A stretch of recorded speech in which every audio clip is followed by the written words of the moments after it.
Hai manis, jam 11 nanti mau ngapain? Join live kita yuk. Oke, udah di record. Ada mukanya aku, Esther, dan Esther. Oke. Hai, tunggu ya. Hmm? Tunggu bentar, gue lagi nyari kafe.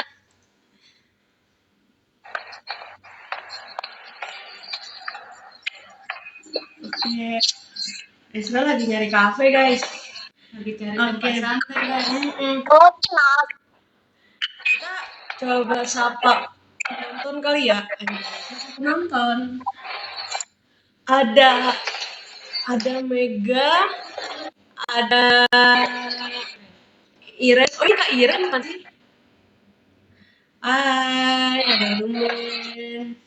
Halo semua. Hai. Halo. Halo buat followersnya Esther, buat followersnya Kak Windy. Perkenalkan, nama aku Risha. Dan perkenalkan nama saya Sister Christina. Dan Esther perkenalan dulu, Ter. Hai ya. Saya Windy, Risha. Nama aku Esther. Aku teman satu kelas dari Risha.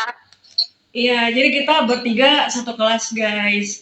Gitu, di Prodi apa? BK. Prodi BK Atma, angkatan 23, gitu. Nih, Esther berarti lagi di mana nih, Ter? Kenapa? Sekarang lagi di mana? Lagi di Sumarekon. Oke. Halo semua. Halo, I'm Nathan Hasya. Kamu di mana, Sya? Ini kita berdua lagi di mana, Sus? Lagi di kampus nih, Teh. Lagi di kampus, lagi di ruang konseling. Sembari kita Esther lagi nyari tempat buat duduk.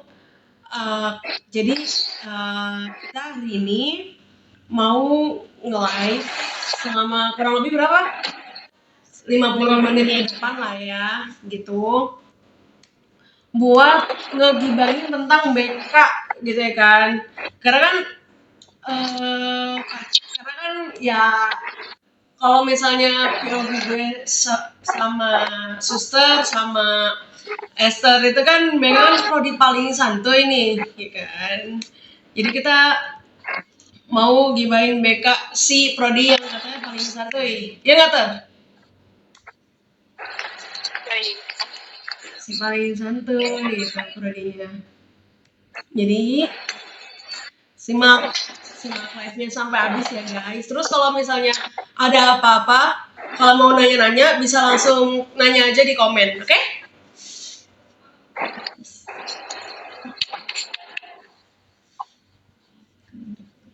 Iya, langsung komen aja kalau misalnya ada pertanyaan karena kita pasti bakal jawabin satu-satu gitu. Stay tune sampai kelar ya guys. Jadi buat teman-teman yang ingin membuat pertanyaan, gak usah sungkan-sungkan atau takut ya, kita pasti akan jawab kok. Santai aja. Oke, halo Ruth. Halo Lumen. Oke. Lu mau nanya dong, menurut kalian waktu awal-awal masuk BK tuh apa sih yang kalian pikirin tentang prodi BK? Apa ya? Siapa dulu nih? Esther, coba Esther. Nah. Jujur gak ya? Jujur aja. Ya, jujur ya. Jadi waktu itu mikirnya mau psikologi, emang daftar di pokoknya coba-coba pun pilihannya itu psikologi, tapi dapetlah nih kalau konseling itu kan kayak masih mirip-mirip psikologi, tapi nggak ada hitungannya nih waktu itu ngeliat di dasar matkulnya, ya udah deh masuk di BK gitu, karena mikirnya santai dan nggak ada hitungan. Oke, kalau misalnya menurut Suster nih, awal-awal masuk BK tuh apa sih yang Suster pikirin gitu tentang BK? Aduh, ternyata kita sama ya Ter, bahwa kita berpikiran bahwa masuk prodi BK itu adalah bahkan belajar santai, bahkan nggak ada pelajaran hitung-hitungan gitu ya. Karena kan kalau kita berpikir Prodi BK itu kita hanya mendengar curhat sekilas gitu. Itu yang saya pikirkan bahwa Prodi BK itu adalah santai aja karena tidak ada belajar hitung-hitungan, hanya sekedar mendengarkan orang curhat gitu. Iya, gue juga dulu mikirnya gitu sih. Kayak prodi BK tuh palingan kayak gak seribet prodi-prodi saintek gak sih yang kayak lab terus, MTK, fisika, kayak kita palingan kayak cuma dengerin orang curhat gak sih, kayak cuma dengerin orang konseling kayak curhat dong mah gitu kan, kayak gak bakal susah gak sih palingan.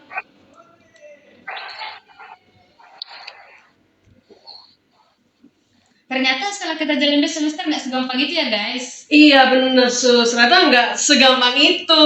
Kenapa tuh Sus? Kenapa nggak segampang itu Sus? Iya betul, nggak segampang itu. Karena kan di BK itu ada 9 layanan konseling nih. Yang pertama itu ada layanan orientasi, layanan informasi, layanan penempatan dan penyaluran, layanan pemasaran konten, layanan konseling individual, layanan konseling kelompok dan bimbingan kelompok, layanan konsultasi, layanan mediasi, dan layanan advokasi seperti itu. Jadi semester 2 ini kita baru aja belajar tentang konseling individual, dan untuk memberikan layanan konseling itu nggak sembarangan ngelakuin ya guys. Kita nggak salah-salah dalam memberikan treatment konseling, terutama konseling individual. Kayak yang kita pelajarin di matkul design thinking selama 1 semester ini. Jadi apa yang kita pikirkan itu ternyata tidak gampang guys. Ternyata nggak segampang itu guys gitu.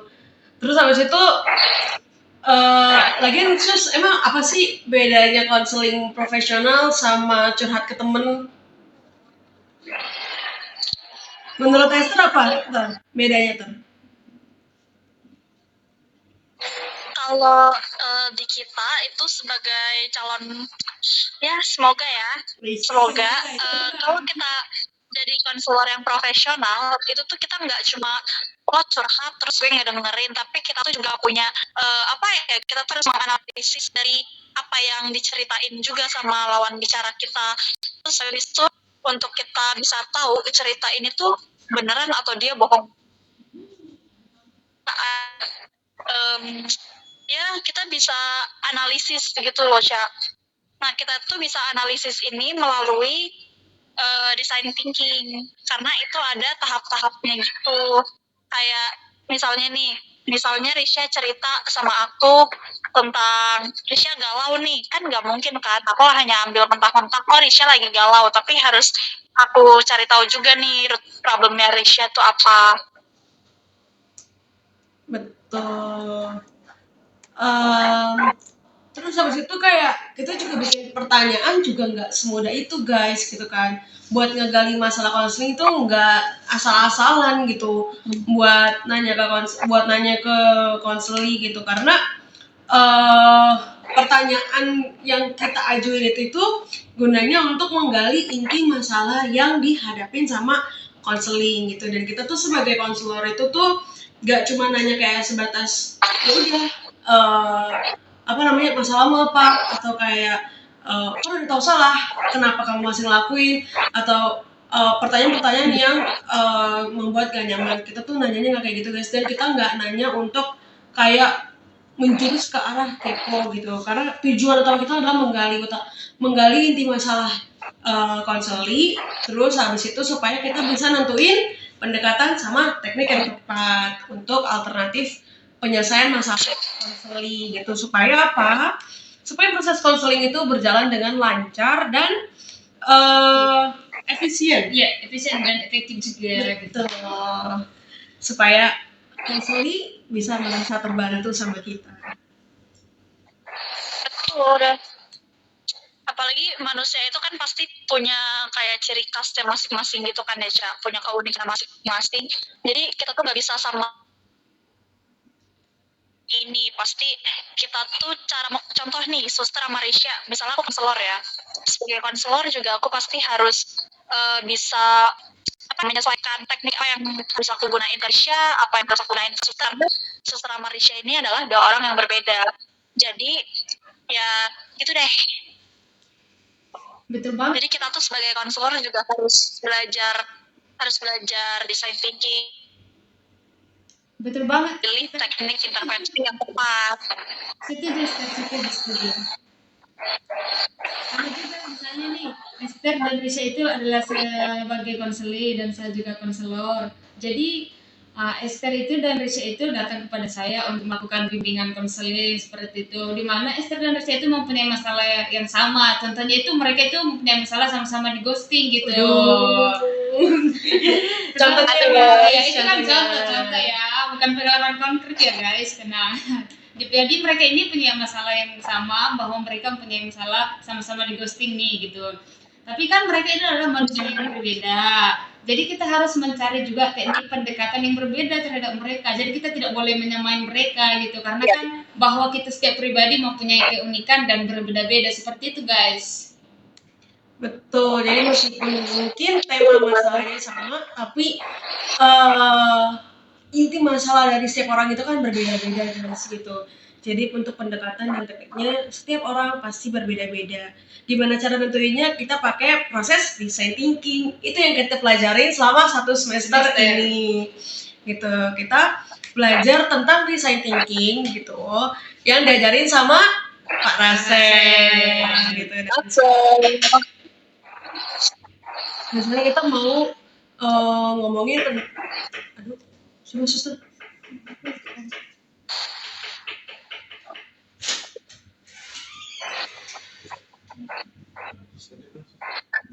Iya.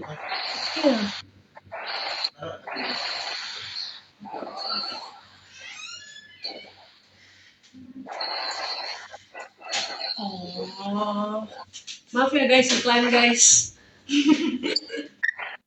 Kirain ada apa? Oke, terus Caca, hmm, ini ada yang nitip pertanyaan. ya, Ini saudara gue sendiri, tapi dia nanyanya lewat WhatsApp. oke. Nanti kita bahas ya, Cak, Oke. habis ini. Mana. Kepo nih dia. Soalnya kebetulan dia ini anak UN dan dia ini juga ada matkul design thinking. Oke. Nanya apa tuh, Ter? Coba Ter, jawab Ter. Aku buka dulu. Nih kalau pertanyaannya dia itu, jadi gini nih. Kalau kita itu kan mungkin karena kita jurusan konseling, makanya matkul design thinking kita tuh diimplementasikan sama KBK ya, sama konseling behavioral. Nah, tapi kalau dia ini kan anak ilkom, jadi design thinking dia ya design thinking gitu. Jadi dia nanya nih,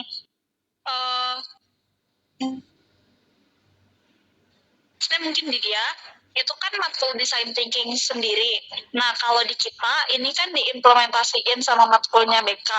Jadi kalau diimplementasiin kayak gitu tuh tujuan dari design thinkingnya sendiri apa tuh, Cak?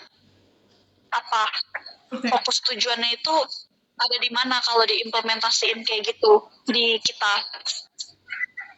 Oke, kalau sebenarnya kan desain thinking kan emang bisa dipakai ke banyak aspek ya guys. Nah, tapi kalau misalnya kita kaitkan, kita gunakan design thinking ke dalam konseling, itu gunanya supaya proses konseling kita bersama klien itu, bersama konseling bisa lebih intens lagi dan bisa membantu kita supaya kita sebagai konselor itu punya guide untuk menentukan pendekatan dan teknik yang mau kita pakai untuk mengintervensi masalah konseling gitu. Jadi proses konselingnya ini tuh bisa lebih efisien dan efektif lagi untuk konselingnya sendiri gitu. Jadi design thinkingnya itu kita pakai untuk jadi guide kita supaya membantu kita di proses berlangsungnya konseling begitu. Itu yang kita pelajarin selama 1 semester gitu di matkul design thinking gitu supaya karena konseling itu nggak ngasal-ngasalan ya sus. Iya pas, benar banget tuh. Jadi dengan adanya design thinking kita semakin mudah dan juga semakin gampang dan terbantu juga untuk berjalannya proses konseling gitu. Karena kan nanti dalam design thinking juga karena kita akan belajar buat RPL gitu guys. Suster juga dapat pertanyaan nih. Kemarin juga gue kan open question box gitu ya di IG. Ada pertanyaan juga nih buat suster. Jawab sus. Oh ya, ini ada pertanyaan, BK itu ngapain aja sih katanya gitu. Bahwa memang setelah kita alami dan kita pelajari 2 semester ya, BK itu ngapain aja. Ternyata memang walaupun kita awalnya berpikir bahwa BK itu adalah santai gitu ya, memang agak santai sedikit gitu ya, nggak terlalu sulit-sulit amat gitu. Dimana bahwa dalam BK itu kita belajar bagaimana dasar-dasar proses konseling, bagaimana tahap-tahapannya gitu. Jadi kita tuh melakukan konseling bukan hanya sekedar cerita atau curhat, dan kita juga bukan hanya sekedar mendengar gitu. Tetapi kita bagaimana juga kita mendengarkan dengan telinga dan juga dengan hati kita gitu. Jadi ketika kita mendengarkan konseling tersebut, di mana konseling tersebut juga merasa diterima dan juga semakin membantu dia untuk terbuka seperti itu. Dan juga dalam BK itu kita belajar psikologi perkembangan nih teman-teman. Ini hal sesuatu yang menarik ya, karena dalam psikologi perkembangan itu kita belajar mulai dari perkembangan, di mana kita mulai dari kandungan sehingga dewasa gitu. Jadi kan dengan itu kita terbantu semakin juga melihat diri kita, bagaimana tak perkembangan kita mulai dari kita ada dan nggak sampai sekarang gitu. Dan dengan itu juga kita akan mampu melihat orang lain dan juga memahami sikap orang lain seperti itu. Itu yang kita pelajari dari mereka. Bagaimana menurut teman-teman? Masih ada nggak yang lain yang menarik seperti itu? Yang menarik dari BK tuh jadi lebih paham tentang orang lain sih guys. Jadi bisa lebih memahami diri sendiri, temen, keluarga. Itu sih yang gue dapetin. Halo Abraham Immanuel, please. Halo Ca. Halo Denus Kapur. Halo. Kalau Esther tuh apa yang lo dapetin di BK tuh? Yang aku dapetin di BK yang menarik menurut jujur aja dulu tuh sebenarnya gue tuh tipe orang yang kalau misalnya ngeliat sesuatu yang gak sesuai itu langsung gue judge gitu loh Ca. Contoh nih ya sesimpel kayak gue kalau makan bubur tuh nggak mau diaduk Ca, karena ya gue mikirnya ngapain udah di plating sedemikian hingga rupa tapi malah lu aduk-aduk tuh, gue nggak suka tuh, terus langsung gue judge kan sih makan bubur kok kayak gitu. Nah tapi semenjak masuk BK dan semenjak namanya empathize ya, jadi lebih bisa menerima perspektif baru dan nggak langsung ngejudge orang gitu loh Ca, jadi lebih mikirin dari perspektif orang juga. Betul guys. Itu sih yang Dan itu tuh di proses design thinking itu kan sebenarnya ada 5. Yang pertama ada empathize, habis itu ada define, ada ideate, habis itu ada prototype sama testing. Nah di awal-awal banget nih di matkul design thinking kita disuruh berdua sama partner itu untuk sharing tentang POV masing-masing gitu. Esther jangan open door dong. Contohnya itu tadi gue kan partnernya sama Esther ya. Ya kita tuh ngebahas tentang bubur diaduk sama gak diaduk. Kalau Esther kemarin pas di tahap POV itu Esther milihnya yang gak diaduk gitu. Sedangkan kalau gue tuh sukanya yang diaduk gitu. Dan ya di situ kita ngobrol dan kita benar-benar menerima pendapat satu sama lain terkait bubur diaduk dan nggak diaduk gitu. Kalau suster waktu itu pas disuruh adu POV, suster sama siapa sus? Waktu itu saya kebetulan nih sama partner saya itu Sean gitu ya. POV kami itu kopi susu dan juga kopi tanpa susu seperti itu. Kebetulan saya memilih kopi tanpa susu gitu, dan juga partner saya Sean memilih kopi yang pakai susu gitu. Memang kan di dalam pihak ini kan kita belajar bagaimana kita mendengarkan orang lain dan juga tanpa menjudge gitu, kita menerima gitu kan. Pasti awalnya kita berpikir, apaan sih? Karena kan sesuatu hal yang nggak mungkin sama kita kan, kopi dengan susu gitu. Kopi dengan susu kayak aneh banget ya sih. Sementara kan kita kan udah biasa nih kopi tanpa susu nih gitu kan. Pasti mana apaan sih gitu kan. Susu Tapi kan dalam belajar design thinking kita harus belajar ya bahwa kita juga harus mampu menerima gitu pendapat orang lain gitu. Karena kan kita tidak boleh sama gitu. Bisa saling menarik sih. Ya, dan adu POV tadi itu gunanya untuk di proses empathize guys. Karena di proses empathize ini kita itu belajar untuk memahami masalah yang dihadapi sama konseli berdasarkan POV-nya mereka gitu. Jadi ketika konseli datang, kita waktu di tahap empathize, kita itu tuh dengerin apa yang konseli cerita tanpa ngejudge dia sama sekali gitu. Dan kita dilatih sama yang tadi tuh berdua sama partner gitu. Jadi di tahap ini kita dilatih untuk itu tadi pas konseli datang cerita, kita dengerin, kita terima masalahnya mereka, pendapatnya mereka, POV-nya mereka. Habis itu sambil kita gali-gali lebih dalam lagi nih gitu. Supaya kita bisa lebih dapat lagi inti masalah yang dihadapi konseli, betul, dieksplor sus dengan cara IDI gitu. Jadi untuk nanya-nanya ke konseli, kita itu tuh ada yang namanya panduan IDI alias in depth interview gitu. Jadi kita pas di tahap empathize itu kita pakai panduan IDI untuk menggali masalah konseli gitu.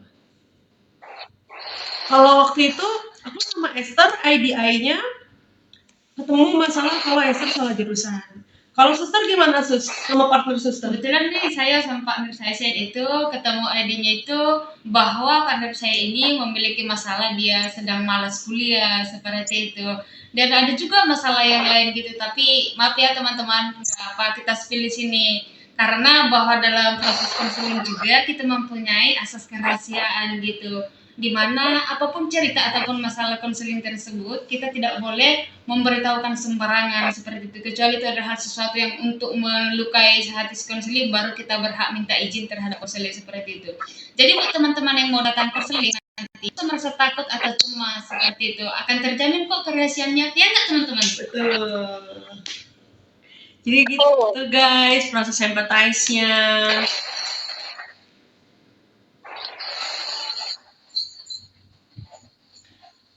Habis itu kan ada proses divine. Kalau Esther masih ingat gak ter proses divine kita tuh ngapain aja ter?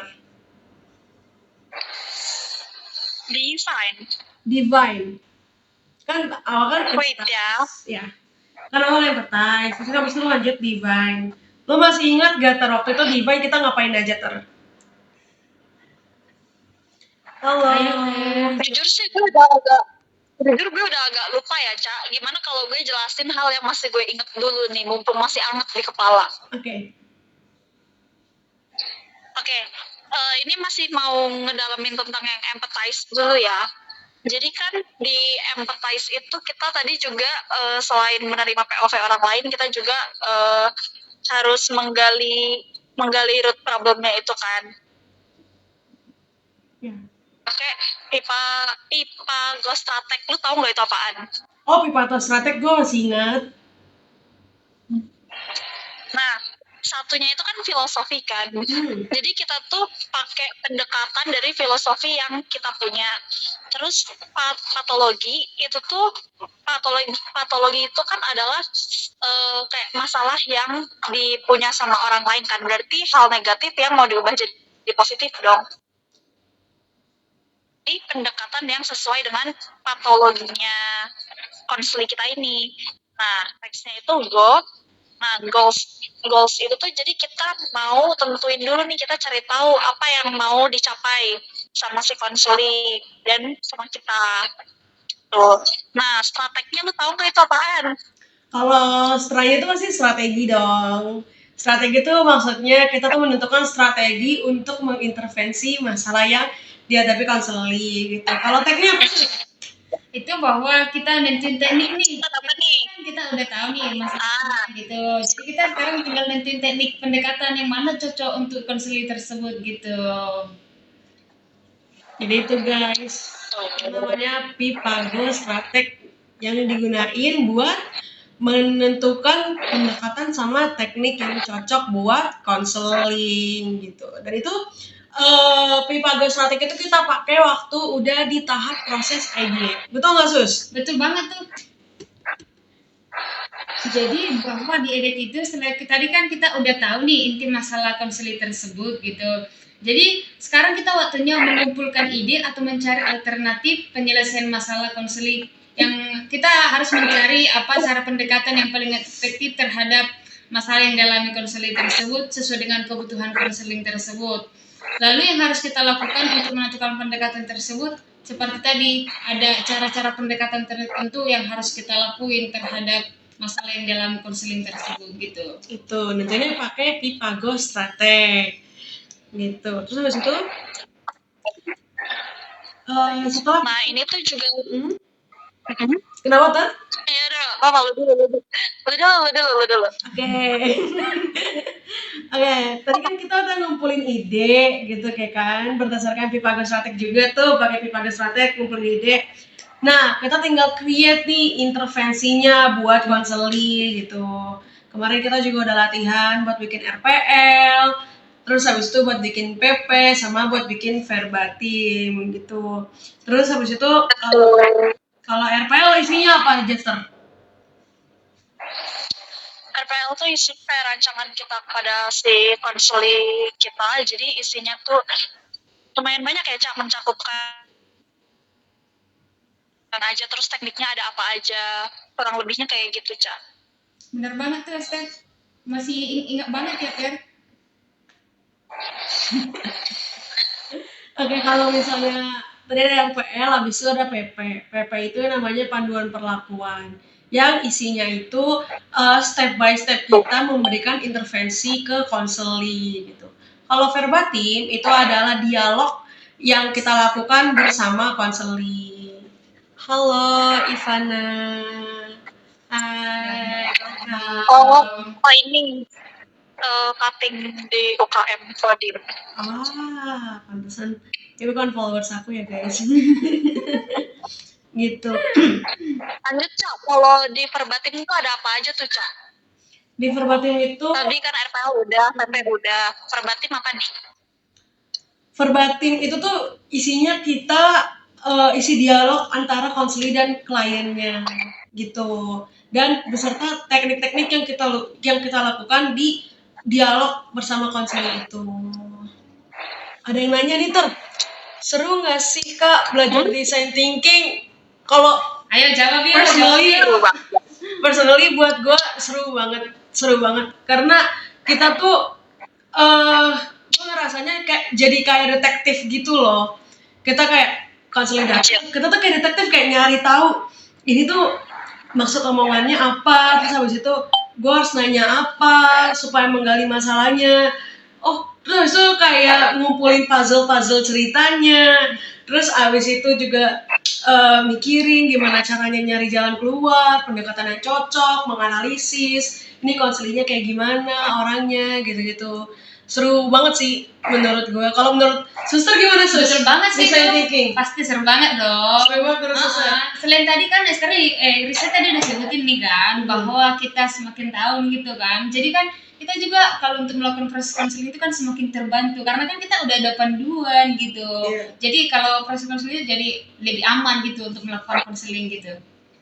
Kalau buat lu gimana, Ter? Design thinking seru nggak, Ter?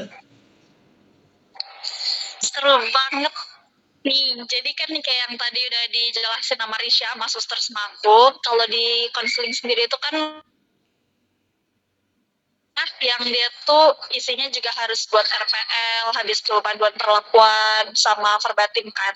Nah, adanya design thinking ini tuh justru mempermudah kerja kita gitu loh, Cak. Jadi udah kita terbantu, terus kita juga kayak ngerasa fun gitu loh, ngejalanin matkul kita tuh nggak seberat itu karena ada bantuan dari si design thinking tadi. Iya. Gitu. Terus dosennya juga asik banget. Asik banget ya, Ter ya. Paraxel tuh jadi membuat design thinking yang udah asik, seru, mempermudah, makin mudah lagi dan makin asik lagi sama beliau. Pas itu Ter, pas. Ada yang nanya lagi nih, Ter, design thinking menurut teman-teman artinya apa sih? Aku masih baba, Kak, nggak tahu apa itu design thinking. Jawab, Ter. Kasih paham, Ter, buat maba Ter. Kasih paham, Ter. Ayo Ter. September. Ya udah semangat ya. Jadi design thinking buat aku personally itu tuh satu matkul atau teori atau apapun itulah kita nyebutnya dengan perspektif kita masing-masing. Tapi intinya kalau design thinking itu menurut aku sesuatu yang mempermudah kita tidak hanya untuk pelajaran juga, tapi untuk kehidupan kita sendiri. Karena design thinking itu membantu kita jadi berkembang baik lagi gitu. Tuh guys. Itu design thinking menurut aku. Kalau menurut Risha gimana? Design thinking itu ya yang sebenarnya tadi di awal udah gue sebutin ya guys, kalau misalnya design thinking itu sebenarnya kan bisa berguna di banyak aspek. Kalau misalnya tadi kan konteksnya kita kan prodi bimbingan konseling. Nah, design thinking itu gunanya buat ngebantu proses konseling supaya berjalan lebih efisien dan efektif lagi untuk mengintervensi masalah konseling gitu. Jadi ketika konseling datang, konselor tuh nggak ngangong-ngangong, tapi kita punya aturan main supaya konselingnya bisa berjalan dengan lancar, bisa lebih efisien, lebih efektif gitu untuk mengatasi masalah mencari alternatif masalah konseling gitu. Kalau suster? Tadi nih kan teman-teman udah sebutkan nih, saya tinggal menambahkan bahwa Ya. kita juga semakin terbantu nih untuk mencari pendekatan pemecahan masalah yang dialami oleh konseling tersebut, dan juga untuk mengembangkan solusi inovatif yang berfokus pada kebutuhan ataupun terhadap masalah yang dialami konseling tersebut. Seperti itu teman-teman. Bentar ya guys, aku sambil ngecas HP dulu. HP-nya lowbat. Makanya kalau Makanya baca biar gak gampang lobet. Aduh, gimana nih? Oh, Cak, ada pertanyaan lagi, Cak. Apa tuh? Sabar. Maaf, bukan di skip. Nih, dia ada nanya, ini masih dari sepupu aku juga. Oke, Kalau untuk kita nih, dalam kehidupan sehari-harinya tuh design thinking untuk apa? sehari-hari design thinking untuk apa? Bentar, Ter. Coba lo jawab dulu, Ter. Dari Menurut lo gimana, Ter? Oke, kalau ya kayak yang tadi aku sempat jawab pertanyaan dari si Mamba ini, design thinking itu kan untuk aku personal itu untuk membantu pola pikir aku supaya lebih baik dan supaya lebih mau berkembang gitu kan, mau terbuka lagi. Jadi menurut aku praktek nyata sehari-harinya itu aku gunain misalnya kalau aku lagi menghadapin permasalahan aku sendiri. Jadi enggak, misalnya aku lagi ada masalah di ghosting nih sama orang, itu kan kalau dulu sebelum aku belajar ini tuh taunya di ghosting berarti hal yang negatif, tapi begitu tahu adanya matkul ini tuh jadi menerima perspektif dari orang yang ngedengerin cerita aku, kenapa nih kira-kira di ghostingnya karena apa, terus kita juga evaluasi gitu. Jadi pakai teknik-teknik yang ada di KBK juga. Jadi itu tuh sebenarnya kayak satu kesatuan gitu loh, Cak. Kalau misalnya kita nerapin teknik design thinking dan KBK. Jadi kalau untuk aku personal itu sih dalam keseharian aku. Nggak mudah menyalahkan keadaan, tapi juga mengevaluasi gitu. Lagi nih ternanya, design thinking biasanya ada di semester berapa, Kak? Kalau kita di semester 2. ya semester 2 guys. Sekarang kita masih semester 2, guys. Iya guys. Soon to be semester 3 gitu. Lanjut, tadi kita udah bahas RPL, PP, sama verbatim. Nah, tadi empathize udah, kita bahas, design udah, ideate udah, prototype udah. Yang terakhir, testing. Nah, kalau misalnya di tahap testing, kita ngapain aja sih, Sus? Untuk testing ini kan kita tadi udah nyusun nih buat RPL, buat PV, dan juga perbatim. Jadi setelah kita buat ini, yang bertiga ini, kita kan udah melakukan proses konseling gitu. Kita lakukan proses konseling. Jadi setelah kita melakukan proses konseling, kita melihat nih apa yang telah kita buat tadi, RPL dan juga PP dan perbatim gitu. Nah, jadi di sini kita melihat apakah sesuai pendekatan yang kita gunakan dengan masalah yang dihadapi oleh konseling tersebut gitu. Di situ kita testing apakah memang sesuai gitu. Nanti kalau memang tidak sesuai kita berikan evaluasi lagi dan kita gunakan pendekatan yang lain. Bagaimana menurut teman-teman? Ya betul guys, seperti kata lagu Hindia, evaluasi. Ca, mau nanya dong. Ya, nanya apa? Sebenarnya kalau untuk ini untuk gue sendiri ya, Ca. Ini untuk juga sebenarnya masih agak bingung sebenarnya definisi keberhasilannya itu kalau gimana sih, Ca? Dan ya kalau gagalnya pun kita juga taunya dari mananya gitu. Bisa tolong dijelasin nggak biar nilai design thinking gue lebih bagus lagi ke depannya? Kami juga mau dong Iya. Esther apa? Iya, kamu juga pengen dong. Esther masalah Iya, soalnya kan nih gue juga baru ingat nih, jadi di desain gitu kan lewat kayak prototype habis itu testing bla bla bla.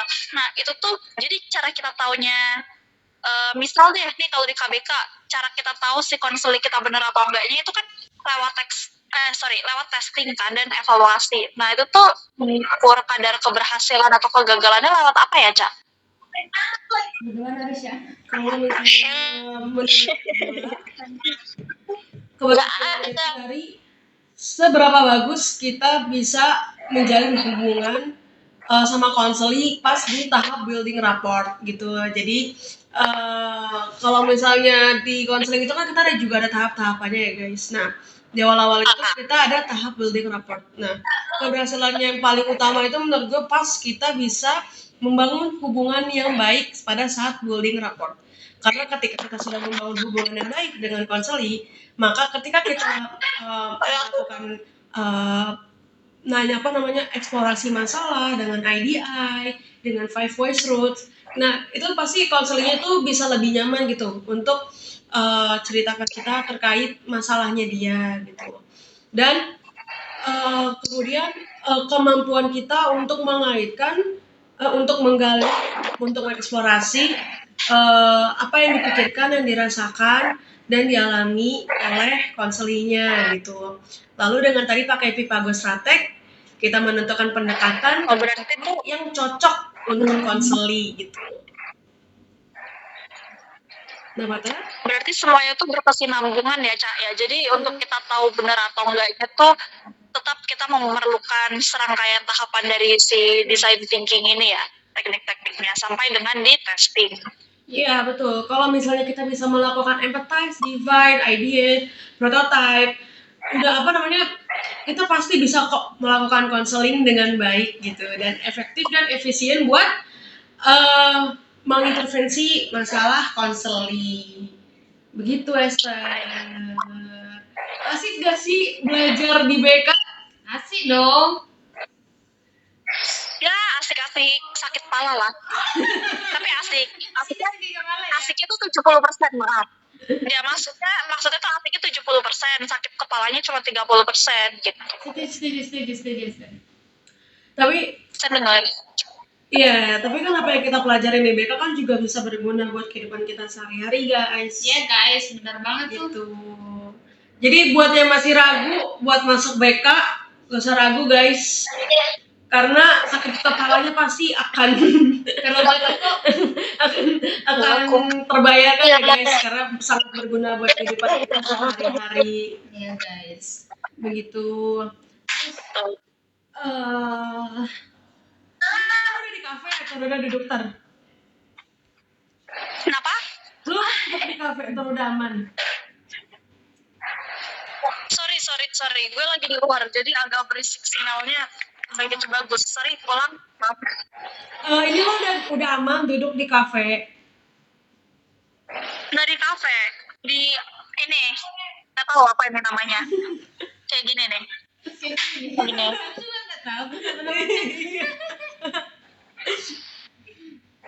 Pacaran ya Ter? Nggak pacaran, mana ada, terus sendirian. Caci. Bersama device apa kan?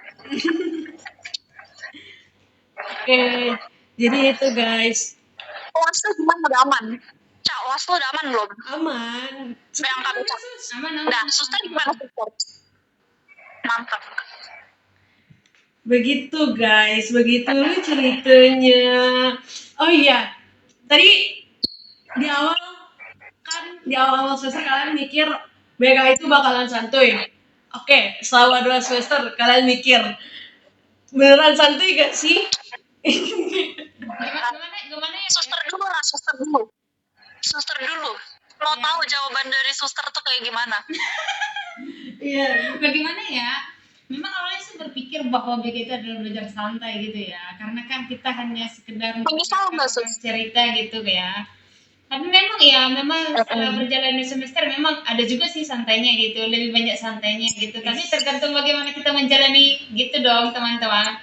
Bahwa kan memang karena selain kita belajar orang lain, kita juga belajar diri kita gitu, belajar memahami diri kita dan juga melihat diri kita gitu.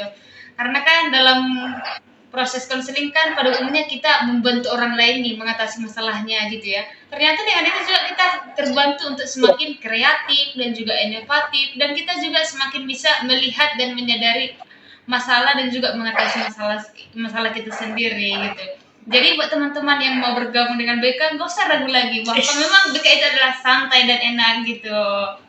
Ya nggak, teman-teman? Iya, betul banget. Kalau buat lo beneran santuy gak selama 2 semester lo jalanin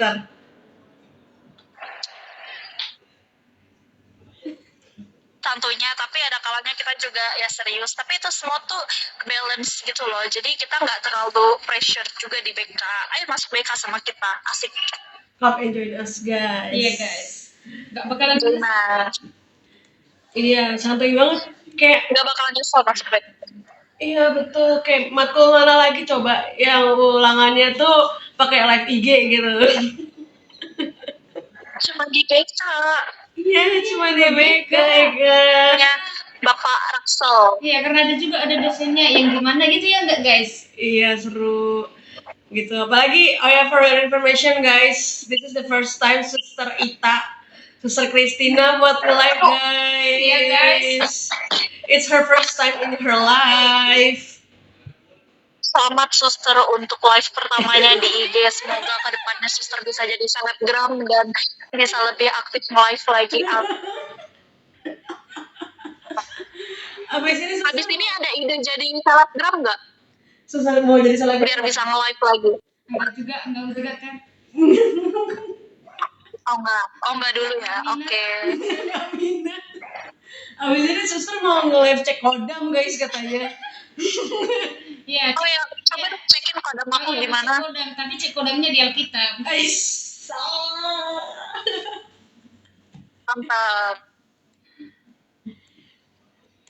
Jadi begitu guys, kita tuh belajar desain thinking selama 1 semester gitu, dengan segala suka dukanya kita gitu.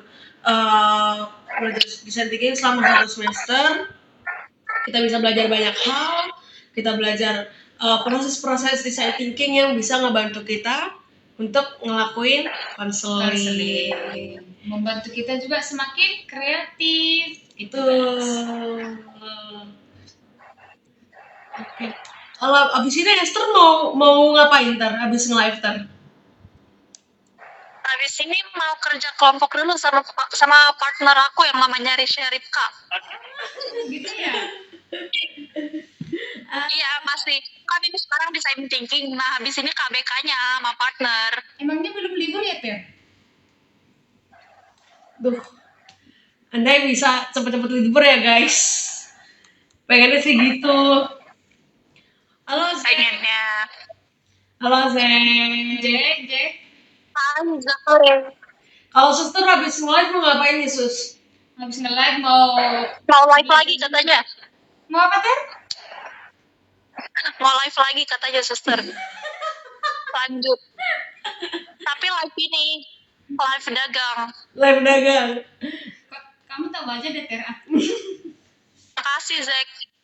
Terima kasih. Terus, kok gatel ya? Mau ngapain sih abis nih? Kan mau nugas sama lu Ter. Kan nggak sampai itu lupa. Iya. Maaf ya. Semangat UAS. UAS tinggal 3 hari lagi. Semangat. Guys. Semangat guys, nggak terasa semester 3 guys menanti.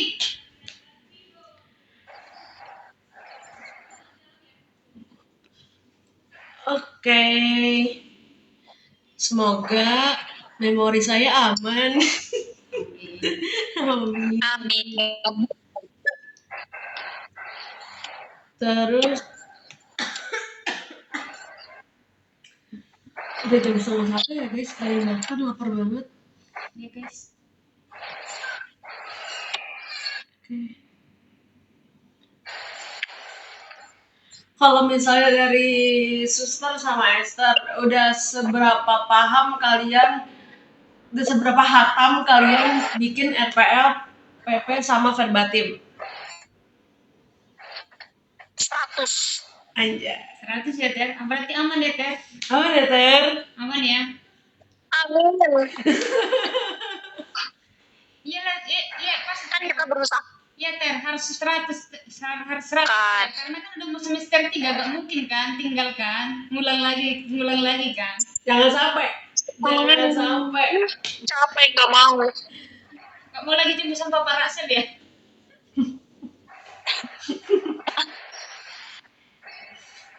Kalau dari Suster, seberapa paham Suster bikin RPL sama PP sama verbatim? Sampai saat ini sih udah paham ya, walaupun mungkin nggak paham banget gitu ya, tapi ya masih bisa lah, aman. Aman lah ya. Ya kalau dari gue sendiri sih dengan belajar matkul desain thinking itu nggak cuman belajar tentang proses-proses konseling ya guys, tapi gue juga jadi terbantu cara membuat RPL, PP sama verbatim gitu, karena matkul desain thinking ini diintegrasikan dengan matkul KBK gitu, dan itu saling berkaitan dan itu membuat gue semakin lebih paham lagi cara membuat RPL, PP dan verbatim. Jadi lebih gampang ya untuk melakukan konseling ya. Iya, gitu. Jadi kayak mengerjakan UAS tuh jadi lebih ceria gitu loh. Membuat RPL PP di UAS tuh jadi lebih ceria, lebih gampang begitu guys.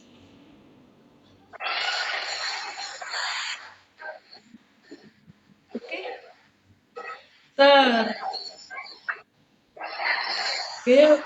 Kayaknya harus disudahi dulu deh Ter. Gitu, karena kita juga udah menyampaikan nih guys apa yang sudah kita ingin sampaikan. Makasih banyak buat teman-teman yang udah mau nonton live-nya dari awal sampai akhir. Gitu. Karena otakku sudah lobet Makasih. dan memorinya sudah Panjang umur orang baik. ya. Itu aja sih yang mungkin Itu aja guys. Makasih banyak buat yang udah nanya, yang udah mau nonton berpartisipasi, dalam konseling kita hari ini. yang mau bergabung dengan Deka jangan ragu-ragu, mari silahkan bergabung bersama kami sehingga kita nanti bisa menjadi keluarga BK. Iya, profesional. Masih banyak guys. Kita tutup ya guys. Bye bye.